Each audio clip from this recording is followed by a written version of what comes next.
All right, everybody. Welcome yet again to another episode of the Red Delta Project podcast. Got a special edition here for you today. I am meeting with my friend Lee Downing-Keat, and he, of course, as you know, this is our Cali-Talk or Cali-Chat series where we talk about our experience and our training tips and techniques, and we field your questions.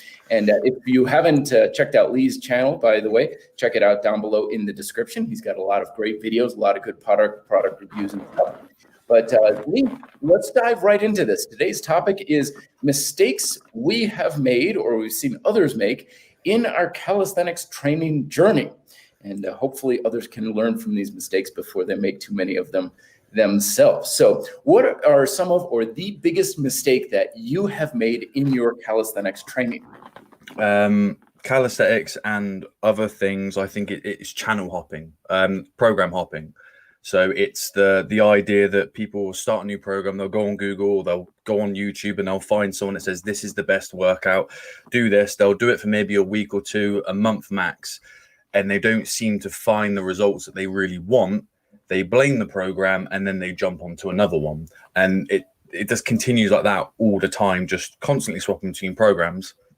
Or it's you're on a program and because you think it's the best program, because someone online has told you that this will get you all the results, when it stops working for you, or you just don't enjoy it, people will just stick with the same program year in, year out, because they think it's the best one, but it's not working for them anymore. And that is if they've even used progressive variables to keep making it while in the boundaries of that program. They just stick to it. So it's every single workout, the same program, the same workout, same exercises, same reps, same sets, same weight, maybe if they're doing weighted calisthenics. And it's that program hopping or not adjusting your program.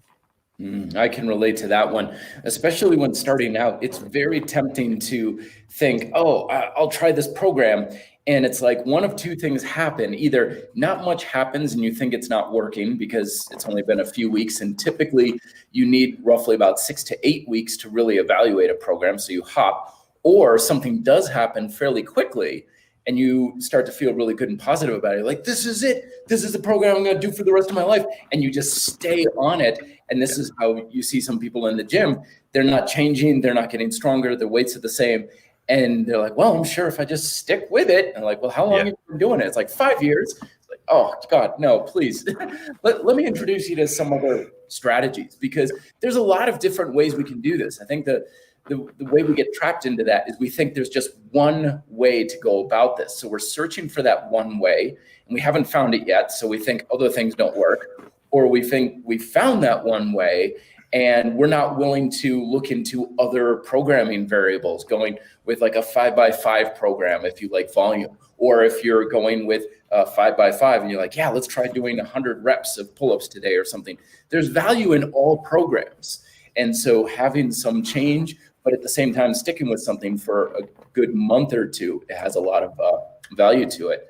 So I think as well, just to add to that, is we are in the fitness culture. We're constantly told that we have to keep switching it up. We have to keep try and keep our muscles guessing. And I think people kind of take that a little bit too literally and think every single workout, it's got to be slightly something different, or I've got to do a new program every week, as opposed to it might be just change a few of these different variables to create that progressive overload, as opposed to a new workout every single workout. Do you know what I mean? So some people do that as well. Yeah. And going along this idea, I know we'll field a lot of questions later, but I just got this real quick coming on in saying, can't stay. So I'd like to answer this question right off. But I'd love to get your thoughts on the neuromass style of training. This is John Bruni's work that I've met John before at the Dragon Door Strength Conference. Really smart, interesting guy. Do you know much about neuromass? No, I've never heard of it. Neuromass was actually an early influence for grind style calisthenics as well. And the idea, and it's been a while since I've done this, I have neuromass workouts on the RDP channel, but the idea is you're changing neural gears during the workout, where you're doing like fast explosive and then really hard, intense strength based. And then you're doing an isometric and then you're going fast. So in John's examples in the book, he talks about like football players where you're on the line and everything goes and you've got to be explosive and power, but then immediately you're hitting some sort of alignment.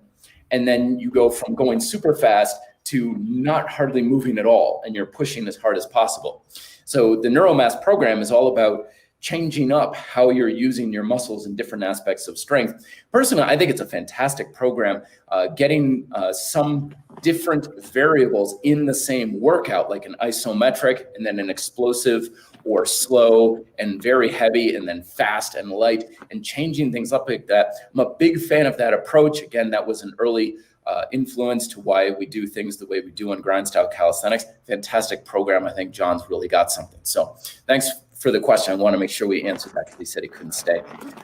So going along with mistakes, and we talked about program hopping. I've certainly been on both sides of that, where I'm jumping all over the place, but at the same time, staying with one type of approach for far too long when I should have been changing things up. But the biggest mistake that I made was putting too much of an emphasis or attention towards the effort I was putting into my workouts and not paying enough attention to the output, enough of what is actually performing better. How am I improving how well I can do the exercises? Are my reps going up? Am I getting more stable? Am I using more range of motion, feeling more confident? I was too much into the idea of, as long as it takes a lot of effort on my part, then it's good. And the reason why that kind of screwed me over was because I purposely would sabotage my output, my ability to put forth output, and in an effort to make things more effort based. I would purposely do things like work out at the hottest time of the day, not drink water, wear uncomfortable clothing. I used to go bike riding barefoot, so my feet would get chewed up. Anything that I thought, if it takes more effort on my part, then it's got to be more productive. But a lot of times, if we're going with too much effort and we're decreasing our output, in other words, how much we can get out of the exercise, we're actually compromising our results. So we basically end up working harder for less result. It's like going into a store and being like, oh, that item is $10. How about $15? The clerk would look at you like, but it's only 10. You only need to be, yeah, but I want to spend more money than I have to. And that was a cycle that I spent years locked into, and now I'm starting to finally get out of that. Did you experience that at all, Lee, or do you see that kind of attitude much?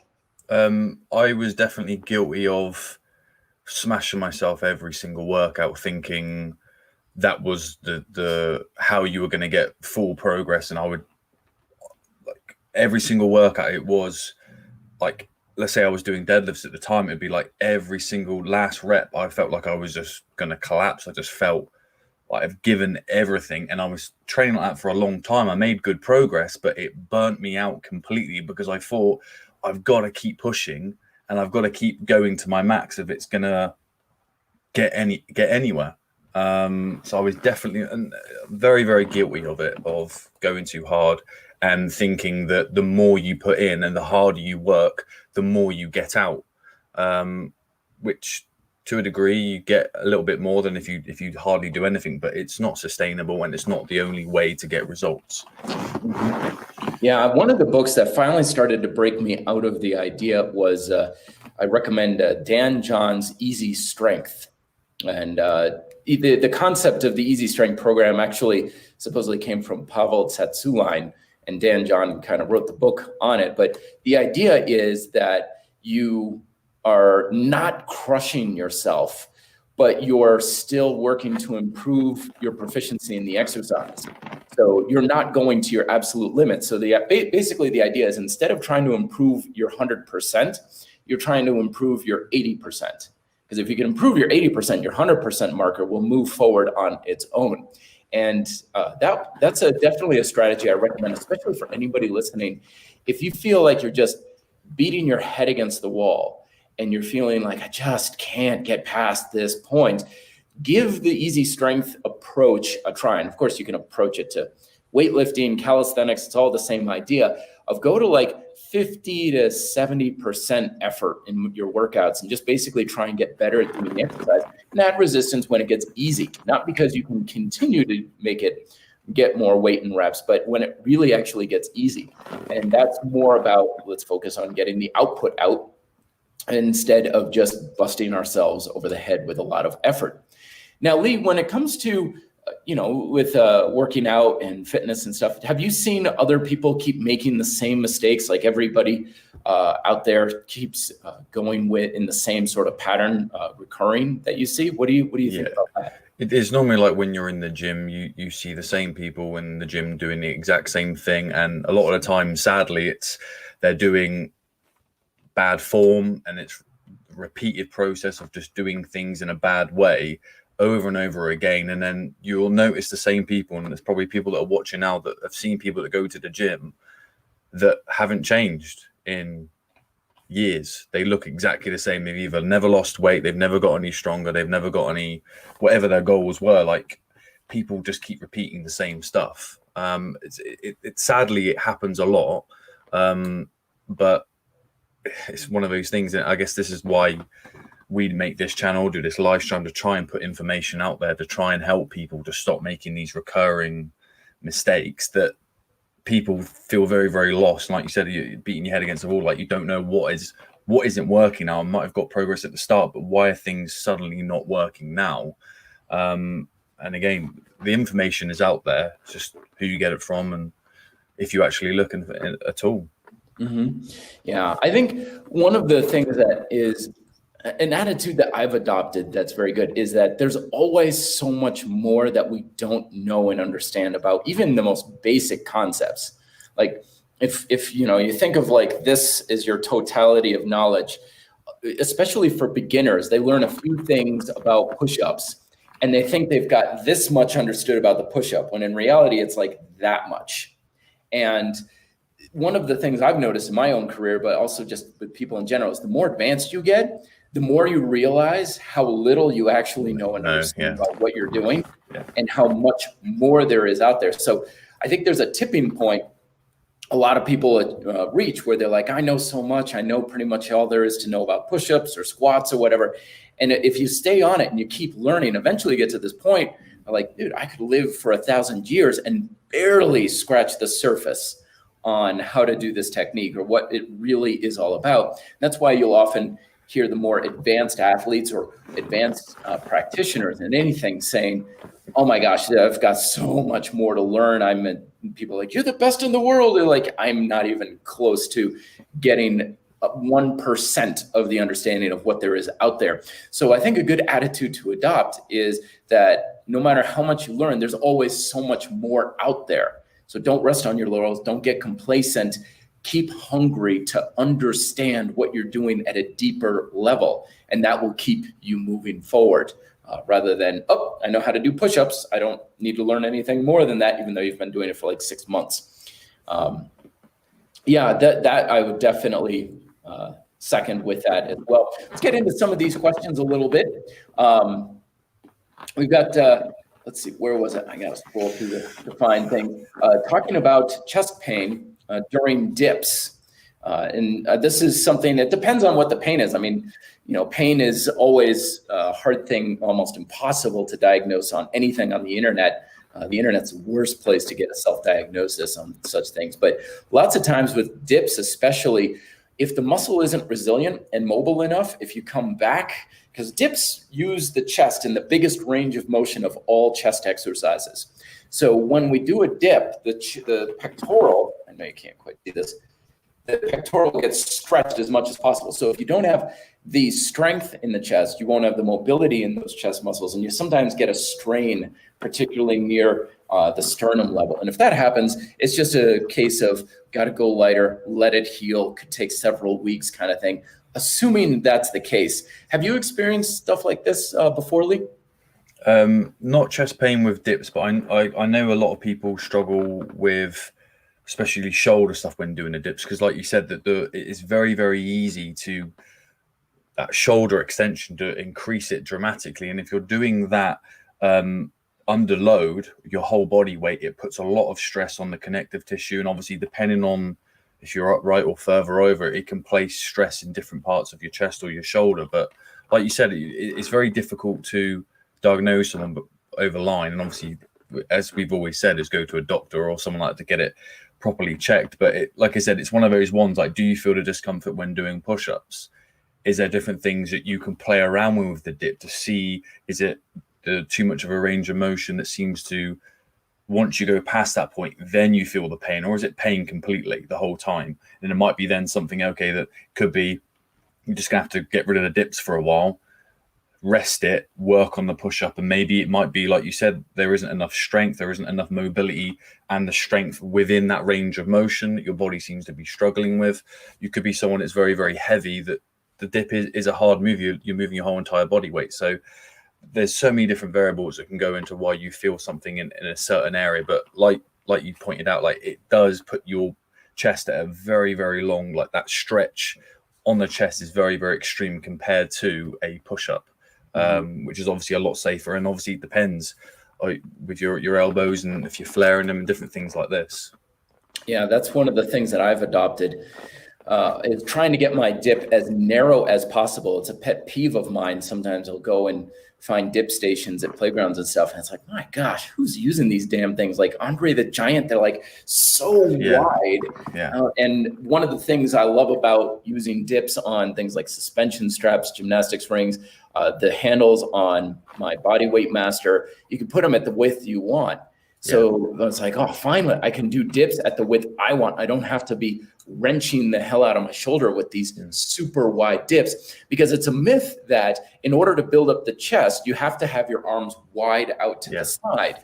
And it's not wrong, but you can certainly build yourself up by being very close and tight in. A good example of that is known as Hannibal for King, the calisthenics athlete. You see him on YouTube. He does everything close, close, close, close, close. His chest is huge, very, very well developed.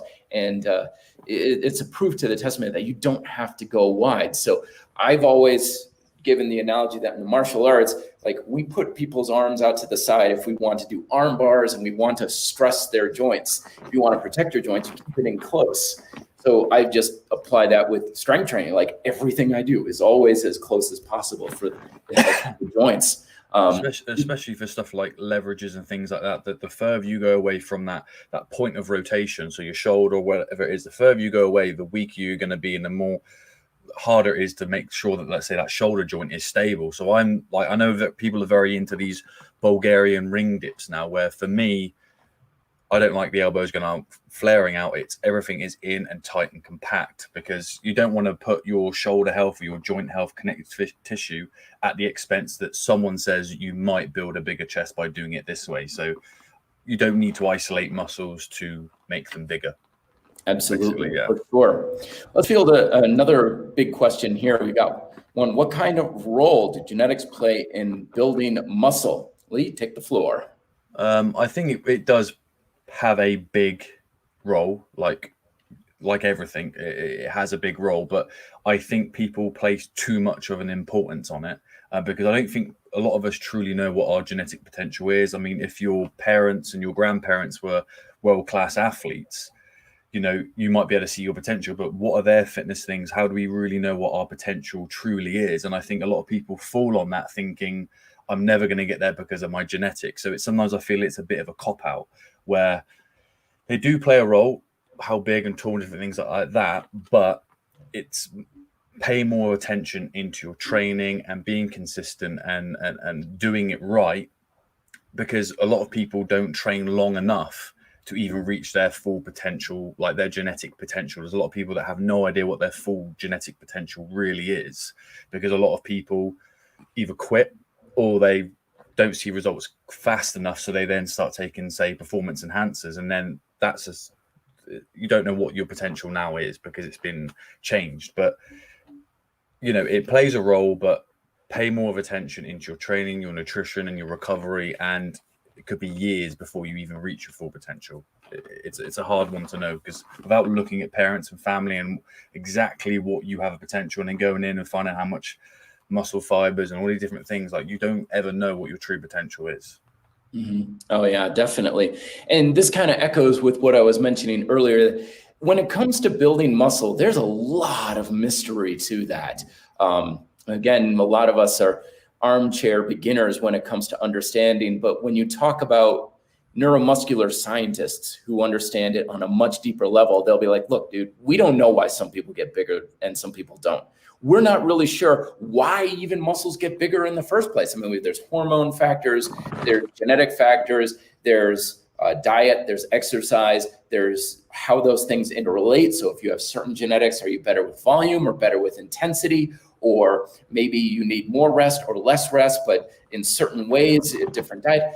It is so ridiculously complicated. Anybody who's like, oh, we definitely know how and why we build muscle is not complete in their information. Building muscle is like understanding how they built the pyramids. Like we know it's done and we know it can be done, but to reliably say we know how we can do it under what circumstances, we're not there yet. We're just not there yet. So yes, genetics play a role naturally because you're working with your building material, your physical material, but how they play a role, how much they play a role, when they play a role, to what degree they play a role, how they play a role in different circumstances. And it's not as simple as this is the gene that makes you build muscle. Therefore, if you have this, it's more like a collection of genes. Like, okay, this gene is good for building muscle. This one's strength. And this third one is power. Now, if you have this special combination, you might have this type of muscle growth. It's so incredibly complicated.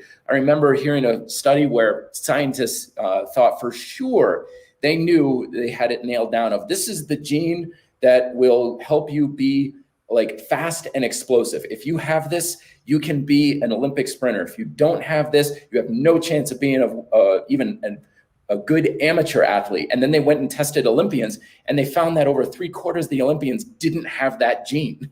So they were like, you can't be an athlete unless you have this gene. And this gold medalist from like Germany or something is like, I have the worst genetics possible. And he was the best in his country.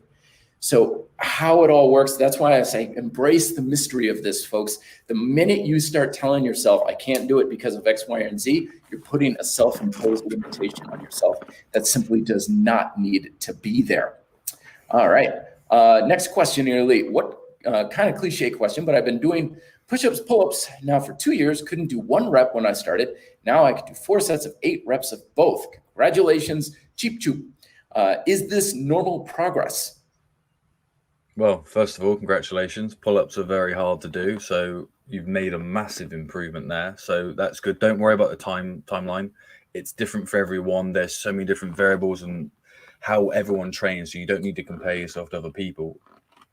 I mean, you've got to the point where you couldn't do any, and now you're doing 32, which is, he did say 4 sets of 8, didn't he? My maths is right. Yeah, so congrats. Like, there's no such thing as a normal time frame. It's going to be different from everyone, different people, for whatever it is. Just feel positive that whatever you're doing has been working, and congratulations. Yeah, I'll definitely second that. I always think of making progress in fitness like back when I was living in Vermont, you know, when my parents, we always said we get there on Vermont time. Like, when are we going to get there? It's like, we're going to get there when we're going to get there. Like, I don't know. Could be an hour, could be 10 minutes. It's depending if there's cows in the road or whatever, because I grew up in a farming community. You get there when you get there.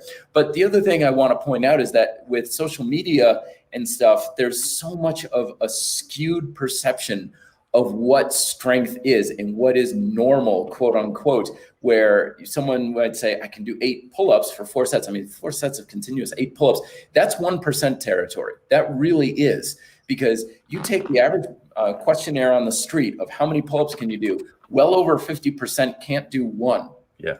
So by doing a single pull-up just once means that you're stronger than 50% of the people out on the street today.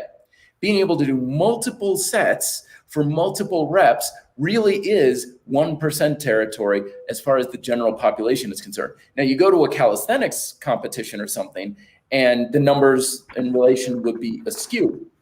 But again, you're talking about a niche population that's now skewing your perception. But going from 0 to 4 sets of 8, I don't know about you, Lee, but I don't run into many people who can make that kind of progress, who can stick with it long enough and get that far in their training to that degree. People are like, I could do 4 sets of 8. Well, where'd you start? I did 4 sets of 7, kind of thing. To go from 0 to 4 sets of 8 is really remarkable, at least in my opinion. What do you think? I mean, as well, because you've got that sort of strength to body weight ratio. There are a lot of people that you might think are really strong and they've got a lot of muscle, but when it comes to strength to body weight ratio, they're not very strong at all. So to be able to pull your own body weight, and obviously we don't know how much you weigh, 32 times, and 8 reps is a good number. A lot of people I see in the gym can't even do one. They're using resistance bands to be able to do them. And when they do them, again, we don't know how good the form is, but still I've seen people doing half reps. It's a hard exercise to do. And this is what I say to people is it is a hard exercise to do. And because people see all of these different Instagrammers, and obviously we're invested in that community because we like to see it. And you've got people doing these sets of 20 and acrobats muscle ups like it's nothing. To the rest of the population, even people that go to the gym, they struggle to even do one pull-up. So the fact that you're doing multiple sets and you stuck with it shows that you've got true consistency and determination. You're passionate about it, which means this is just the start of other things, which is great. And most people lack consistency. You've obviously got it. Yeah, I totally second. So don't let other people's success color your success. Like, be proud of how far you've come, and also know, again, with the mysteriousness of fitness and building muscle, that you can still go so much further too. You've got a lot of potential. Most of us will never even come close to maximizing our potential. So be excited for what is to come, for sure. All right, another one here. Where was it? Oh, that was such a good question. I'm trying to find it so I can pop it up. There we go. So if we had to choose primarily between dragon flags or L-sits as primary core exercise, which would you opt for? I don't do either. Neither do I. But I would say, I mean, God, they're both good. For the most part, I'd say, why choose? Like, go with one for several weeks, then go with another, or you could superset them together. I mean, there's always this attitude of, like, I've got to limit myself. And there's definitely value in that, because the opposite is I've got to do everything under the sun, and then everything gets diluted. But there's value in so many different things. So if you want to do both, and switch off back and forth which one you're focusing on. However, with my experience, I would say the L-sits. Just because you get the back engagement with that as well. There's so many exercises in calisthenics that require a very strong and stable back, even your pushing exercises.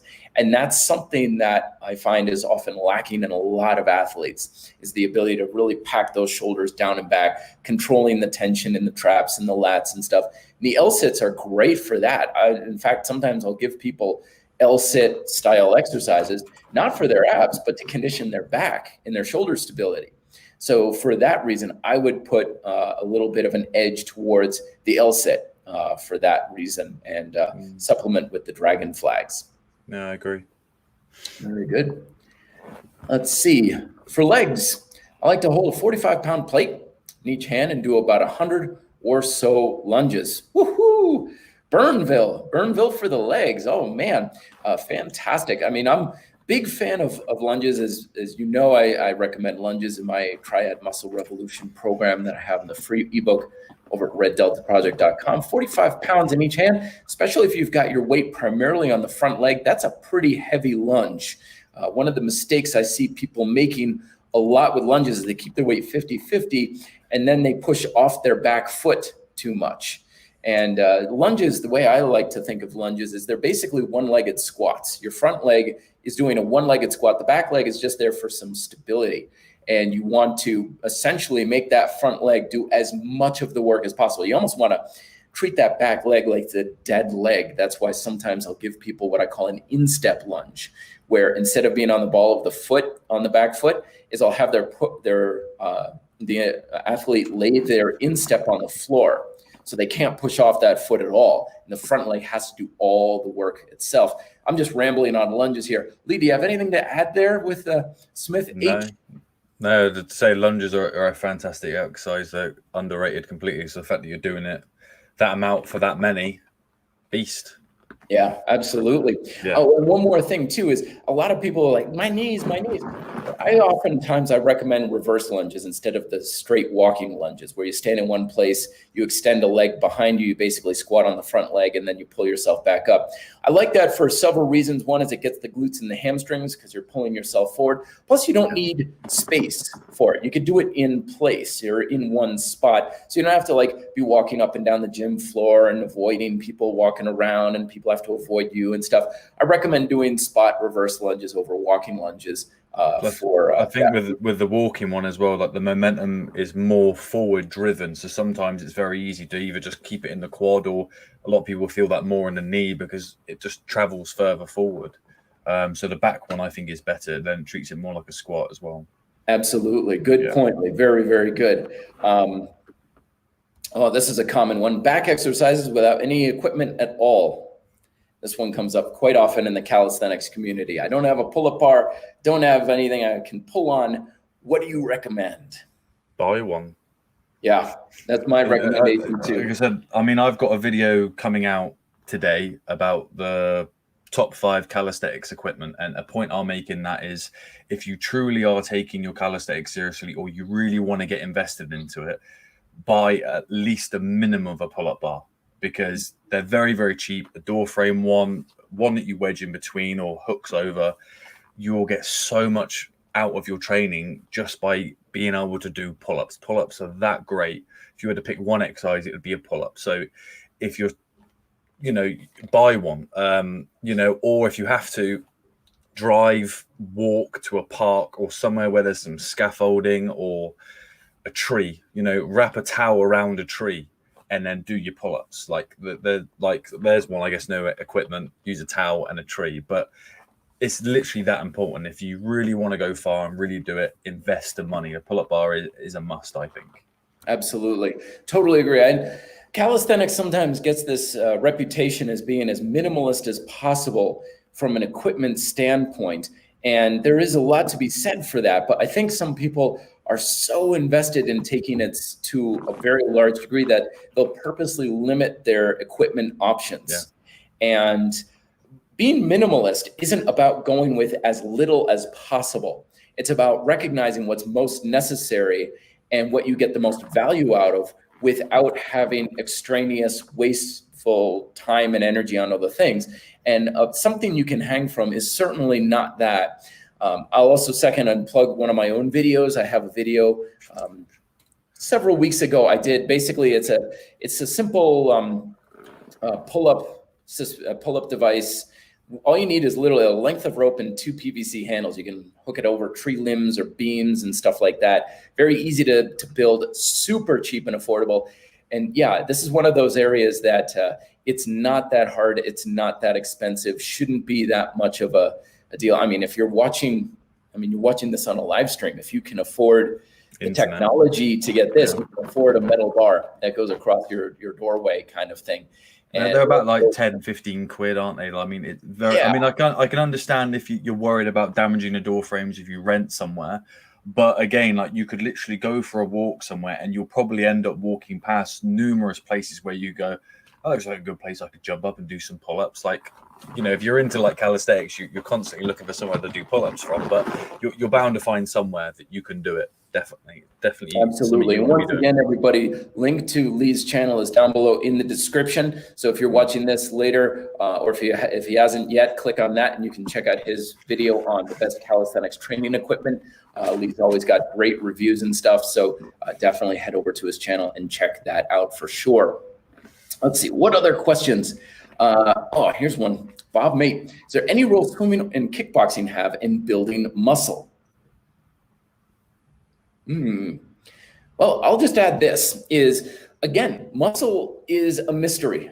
We don't know all of what goes into it. And one of the things that I've noticed personally for me is, and one of the things that the science is regularly suggesting is that one of the keys in our workouts to building muscle is our ability to push into the red zone. Like the muscle's burning, we're tired, we feel we are at our limit, keep going. You keep going with reps. You push the muscle beyond the point where you feel like you can't push it anymore.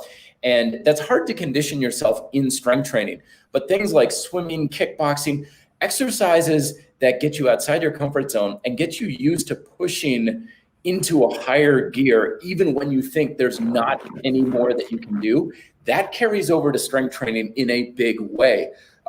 Years ago when I was a bike racer, I always noticed I had some of my strongest workouts in the summer because I would go bike racing, which would regularly force me to always find a higher gear and to push my body when I thought I couldn't keep pushing it. And then that attitude and that perception of what I really could do and how hard I could push myself would then carry over to the pull-up bar, where I would usually say, well, I'd usually stop at this point because my muscles feel this fatigued. I was like, oh no, you pushed harder than this several days ago in your workout or your bike race. Keep going. I get it like 5 more reps. So I think there's definitely a very strong influence in such endurance activities. That, and it's a good crack filler. I mean, you're using your muscles in different ways from basic robotic movements you would have in strength training. Anything to add, Lee? I would say it's very, very hard to find a swimmer that doesn't have really good shoulders, basically an upper body. Like, they're very, very strong. And I think you could build a great body from if you dedicate enough time to these exercises. I'm sure with kickboxing, there's going to be a lot of explosive work that's going to be in there, and different things like swimming is very, very challenging, especially when I was younger. Like the butterfly sort of style, that was like, it screwed you up. The other thing where it could work in towards a building muscle is obviously if you are already doing resistance training alongside it, doing any of these 2 activities is probably going to help your recovery, which then passes over to helping you to build more muscle, and then possibly even building up your work capacity to your recovery so you can then work out harder in other areas. So it definitely can play a big role in the ability to build muscle, definitely. Absolutely. And your good point about the shoulders too. I mean, shoulders and hips, those are your master joints. If you have strong, stable, and mobile hips and shoulders, that does wonders for your ability to develop the rest of your body. But if you have a shoulder or hip that's tight, stiff, or heaven forbid in pain, that's only going to hold you back. So keep those joints well conditioned and pain-free as much as possible. All right, a couple lot more questions here. I get fragmented tension during pull-ups, like my arm dominant ones. Is there anything I could do to improve? So fragmented tension, just for those who don't know, I use that a lot to mean that there's a lot of tension in some areas, not a whole lot of tension in others. Very common with pull-ups.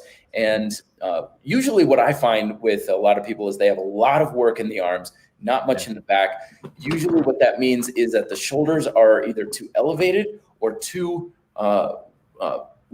protracted forwards. And we want to make sure that we can protract and kind of like we're screwing our arms into our armpits. Or a cue I often come across is make believe you're squeezing oranges into your armpits. And that will help to get your bigger muscles like your lats and your traps engaged in those exercises, and gets throughout the whole tension chain. What kind of ideas do you have for such a thing, Lee? One thing I used to do was, obviously, this is why the inverted row is such a great exercise to build up for the pull-up, because you can really, I get a better contraction in my back doing the inverted rows, really, because it's a great way to be able to use it. Is what I would do, and it works if you're doing machines, different things like that, is just imagine that your hands are hooks. And then as you do your pull-up, it's very difficult to really pull with the arms if you just think like that, and then put all of your focus in pulling with the elbow. If you just pull like this, it's very easy to put a lot of the force into your arm. And this is obviously what we're assuming your issue is. But if you focus with pulling with the elbow, it makes it a lot easier to really activate your back. If you're thinking elbow back, elbow down, like, it's a lot easier to get back activation if you focus on that. And then again, like learning a little bit about, I would go back to maybe doing like jackknife pull-ups or inverted rows and focus on how to, with control and stability, using your rotator, your shoulder blades as well, and focusing on being able to pull them back and down and then pull through with that. And then, like I said, it should really be pulling through with the elbows is the cue I would normally give people. If you focus on your elbows, you'll activate your back a lot more. Oh, very good advice. Outstanding. Thank you very much, Lee. Good one on that. A little bit on the weight loss perspective of things, increasing caloric expenditure throughout the day other than walking and exercising. I mean, walking is our primary mode of increasing caloric expenditure. It is by far the most accessible. It is by far the most, the way that human beings have burned most calories, aside from their base metabolic rate and stuff, has always been walking. I mean, walking and jogging and stuff, we burn a lot of calories in locomotion. So I'm wondering why you want to go with other things, because you can always do more of those things there. I mean, you can always ride instead of walking if you want to increase the distance and speed of getting to destination. You ride a bike and so forth. There's always the classic, take the stairs rather than the elevator sort of thing, but that's still walking.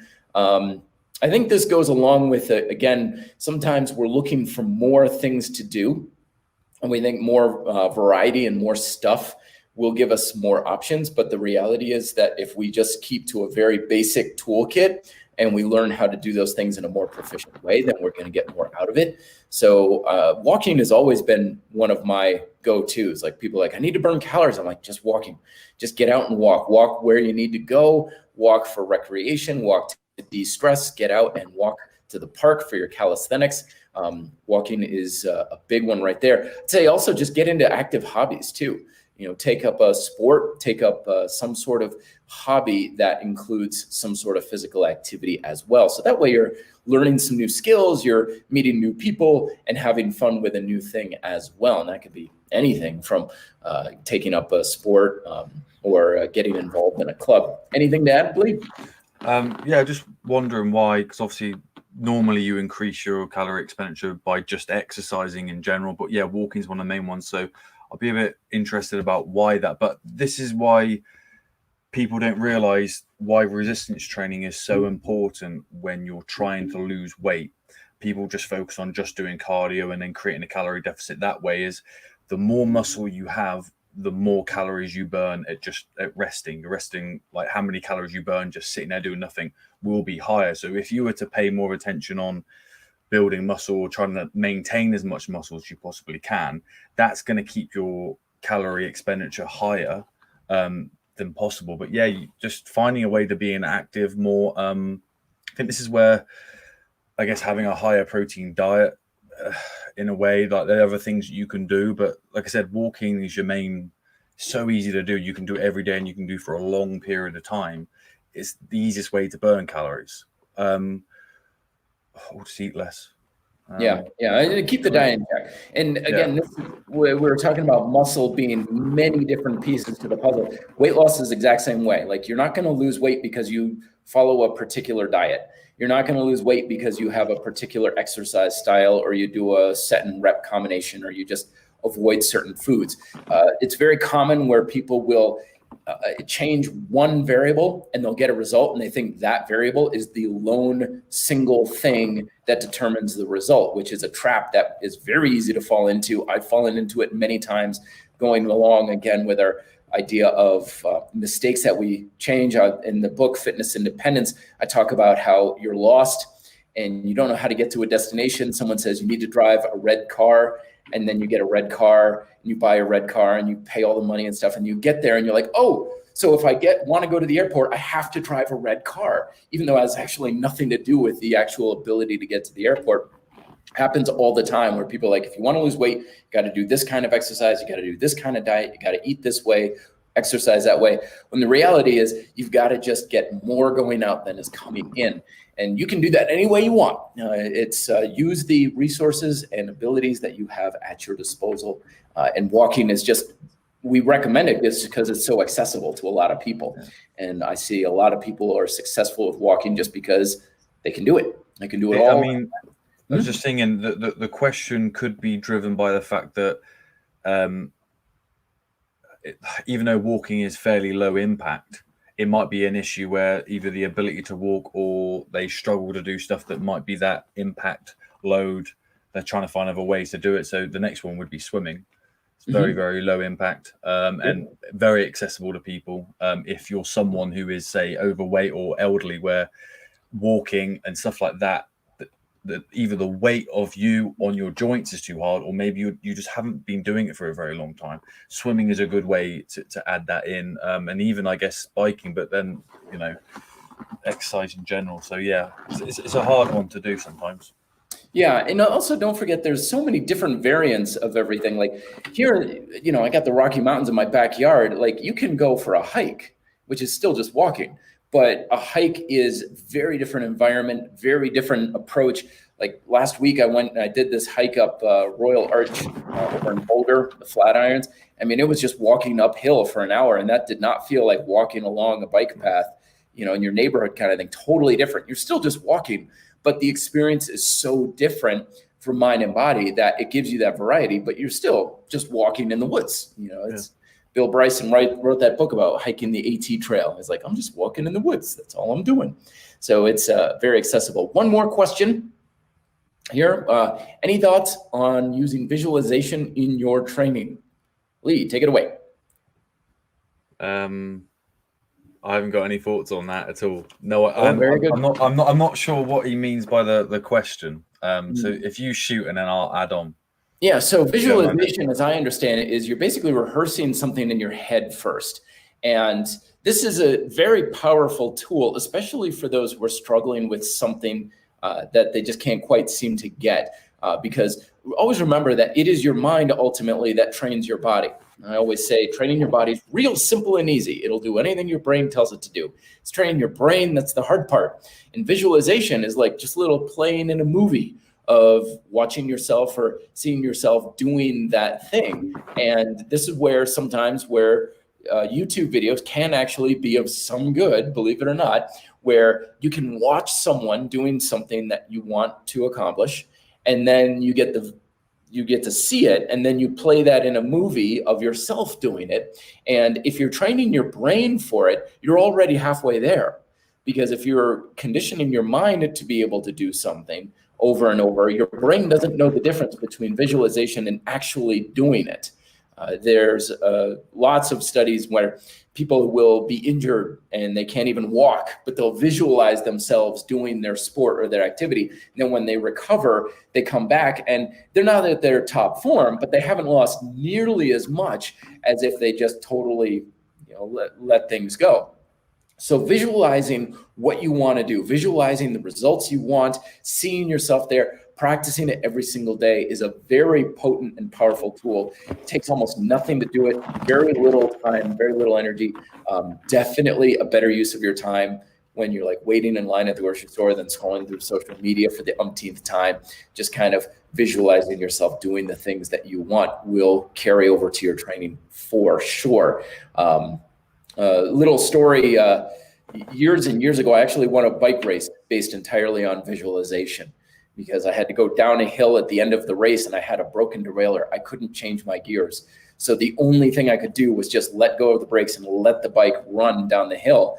But an hour before the race, I had been watching downhillers, which has always been one of my go-tos. Like people are like, I need to burn calories. I'm like, just walking, just get out and walk where you need to go, walk for recreation, walk to de-stress, get out and walk to the park for your calisthenics.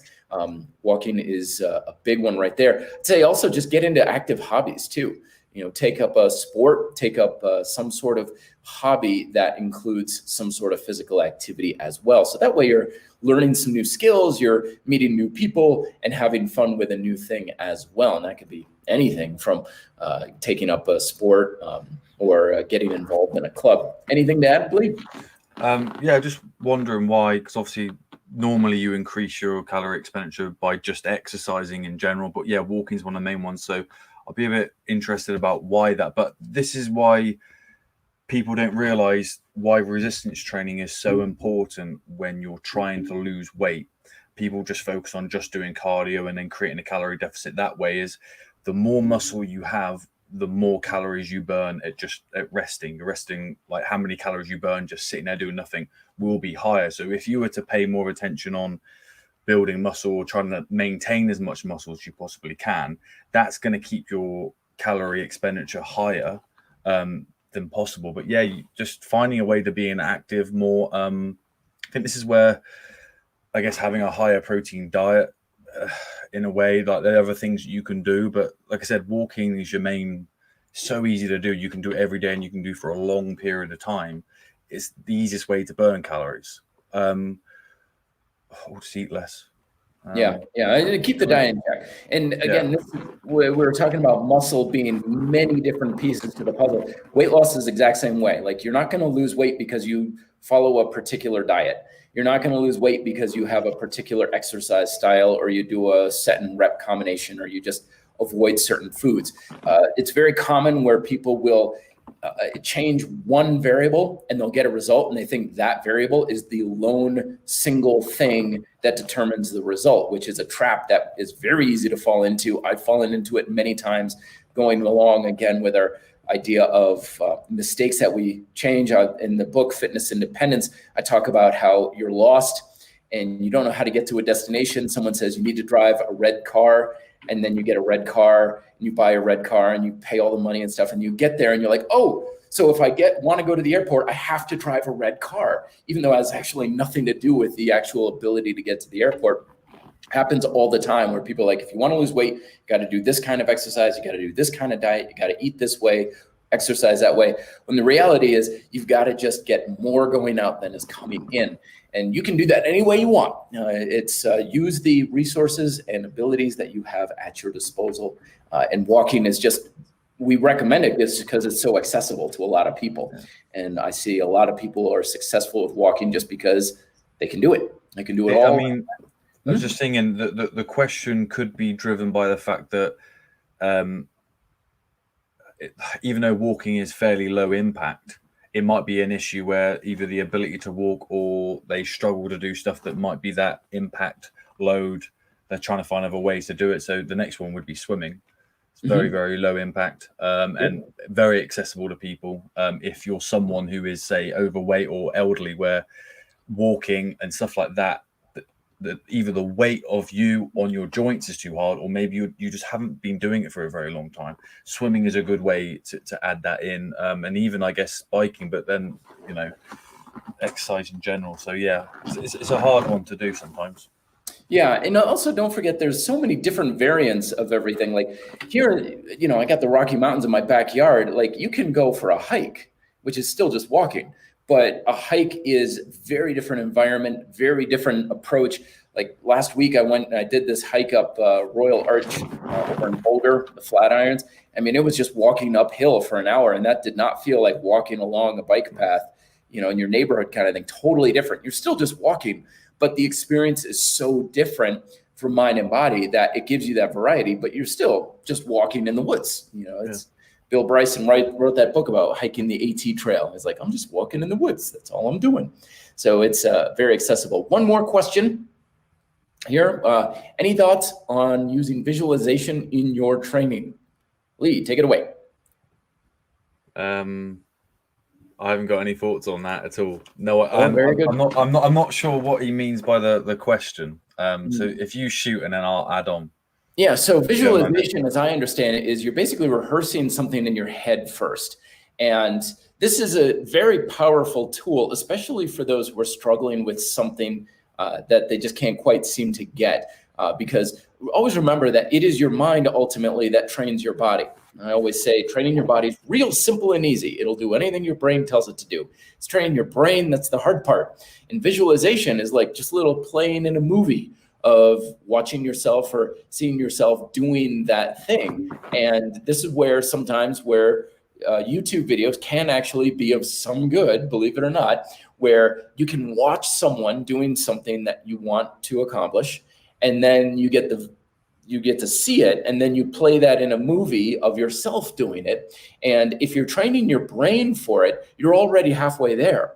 Because if you're conditioning your mind to be able to do something over and over, your brain doesn't know the difference between visualization and actually doing it.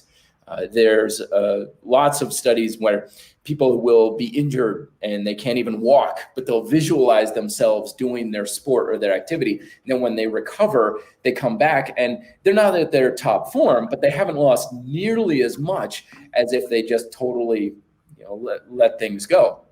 So visualizing what you want to do, visualizing the results you want, seeing yourself there, practicing it every single day is a very potent and powerful tool. It takes almost nothing to do it, very little time, very little energy.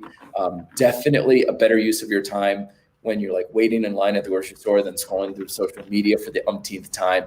Just kind of visualizing yourself doing the things that you want will carry over to your training for sure.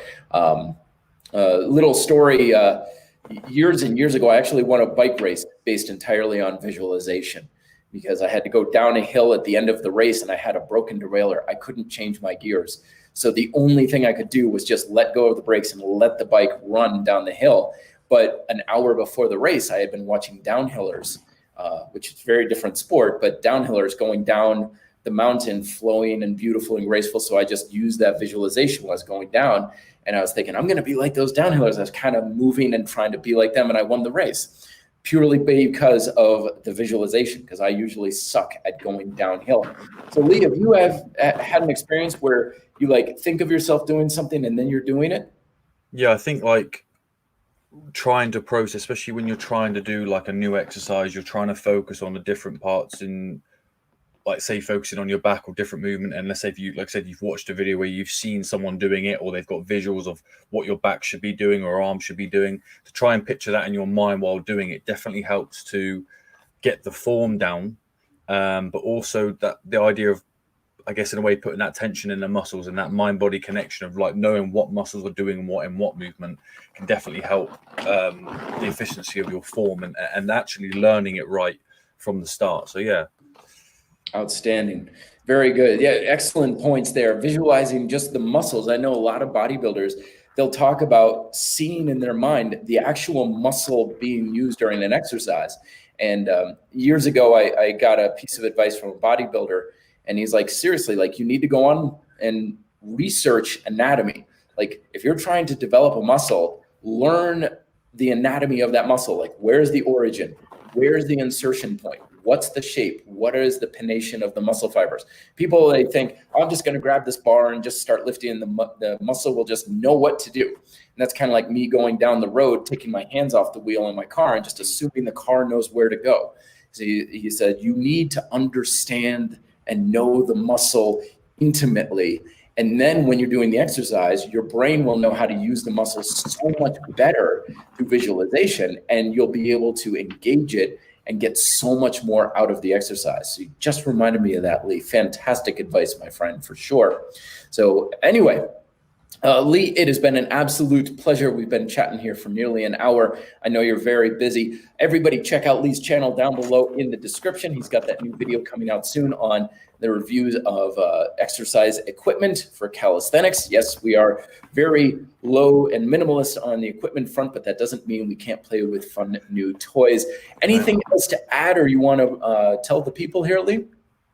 No, like I said, like the video is coming out today, so make sure you check that out and make sure you stay tuned, because me and Matt will be doing more of these. So always keep an eye on either our YouTube or our Instagram so you guys can tune in and get your questions answered.